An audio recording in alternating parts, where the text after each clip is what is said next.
Alrighty guys, hello and welcome back to part 2 of our ranking Pokemon Starters tier list. We're going to be ranking the starters and their evolutions, and in this video we're doing Gen 4 through to Gen 6. So anyways guys, let's get started straight off. And like I was saying from this point in the video, in the last video, if you watched the last video, Gen 4 is the last generation where I actually like most of the starters across the board. After Gen 4 though, we start getting to some of the starters where I just do not like the design lines for, like, at all. So you're going to start seeing this happening pretty soon. We're going to start filling out the bottom of this tier quite a bit more. But Gen 4 I do like quite a bit. And personally, in my opinion, Trico is actually my... No, not Trico, fuck. Wrong Pokemon. Turtwig is my favorite Pokemon of this generation, in my opinion. I love the whole Turtwig line. Honestly, Turtwig is going into the top of good. I really like Turtwig's design. I think it's cute. I think it's adorable. Forgetting this thing's name. I always forget about this middle evolution. This one's going to probably go into the top of just fine. Middle of fine. I think it's a pretty good... Yeah, it's an okay middle evolution. Looks pretty decent. It's just kind of like whatever. But... Torterra is going to the top of amazing. The thing with Torterra is in my personal opinion, I think it's actually one of the best designed Pokemon in Pokemon games out of the starters, period. I just love its design. I love it that it's like a turtle with like almost like trees and like islands and mountains on its back. I just think it's such a cool design. Plus, it also learns a lot of ground type moves. It learns like Earthquake and stuff. So overall, it's just a really great Pokemon to have. Then we have Chimchar. I would probably put Chimchar around the same point as Turtwig in terms of the initial evolution. I actually really don't like the middle evolution. I'm going to put this in just no. It's just a monkey with blue on its face. I just don't like the design. And then I'd probably put Infernape at the top of good tier.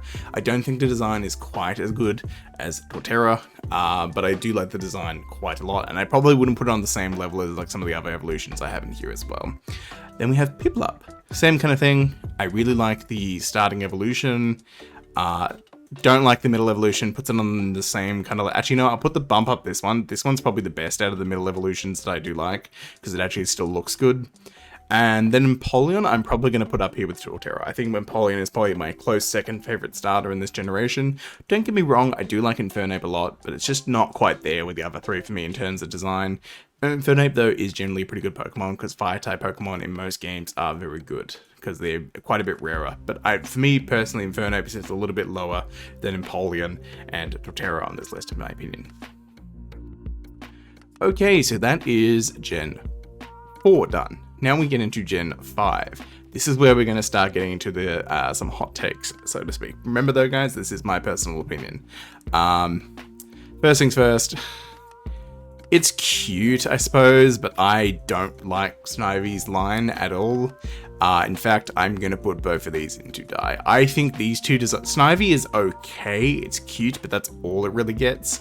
But these final two Pokemon evolutions, I hate the design so much. It's Sneck with legs and then Sneck with no legs. Like, it's just, I just don't like its design. I think it's ugly. I don't think it looks good, especially this middle evolution. I really don't like it at all. Then we have Tepig, the Tepig line. I think Tepig is pretty well designed. I do not like its middle evolution. That's probably going into the ew category because it just kind of doesn't look right. However, what I will say is I actually do quite like its final evolution. I think it's pretty good, decently designed. I probably wouldn't put it on the level of Tepig. It's probably just the top of just kind of no. I think it's okay, but I don't particularly like it. Also, for me personally, I know this is a little bit of bias. When we got to Gen 5, essentially, Gen 6, sorry. Gen 5. Yeah, Gen 5, sorry, what am I saying? When we got to Gen 5, I just kind of already had enough of the firefighting kind of archetype. We had Infernape, we had Blaziken. I didn't want another firefighting. We got another firefighting, and I just like, yeah, I don't really care about this typing combination anymore. So I just never really played with the Tepig line. So I personally have a bit of bias saying I don't really like this line that much. So then we have the Oshawott line. I personally usually go with Oshawott line in the Gen 5 games. Granted, Gen 5 is my least played, second least played generation. I will specify that right now. Gold, Silver, Heart Gold, Soul Silver, they're my least played, but I like a lot of designs from that one. But Oshawott is probably around here. I do not like the middle evolution. I think that's a pretty ew.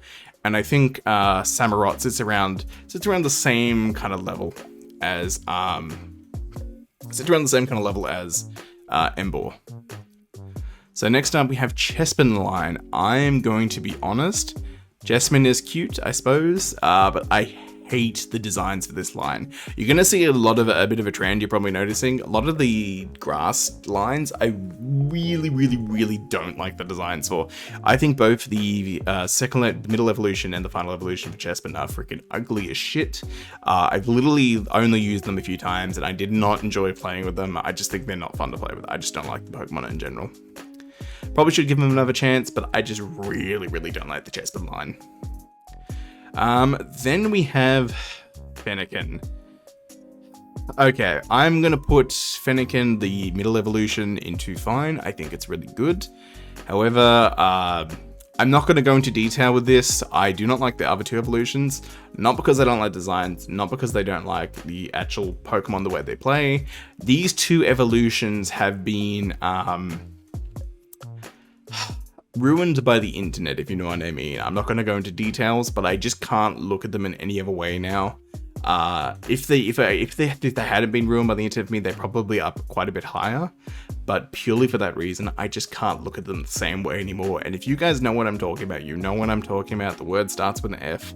It's just kind of been bastardized. Yeah, anyways, we're not going to go into details. I can't look at those two Pokemon the same way anymore. Alrighty, then we have the Froakie line. So in Gen 6, these are probably my favorite line. I do quite like the Froakie line. I think Froakie is probably going to go into the good tier for me. I do really like Froakie.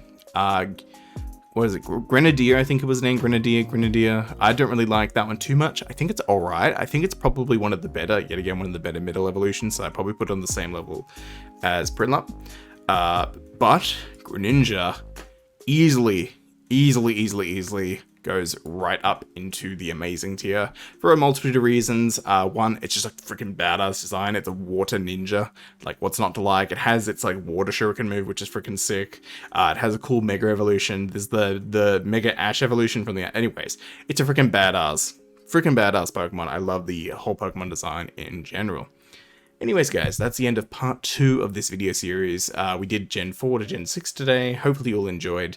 I'll be ranking more of these in a future video. Also, keep in mind, guys, this is my personal opinion. Anyways, hopefully you all enjoyed. I'll see you guys for the third part in the next video, which will be doing Gen 7 to Gen 9.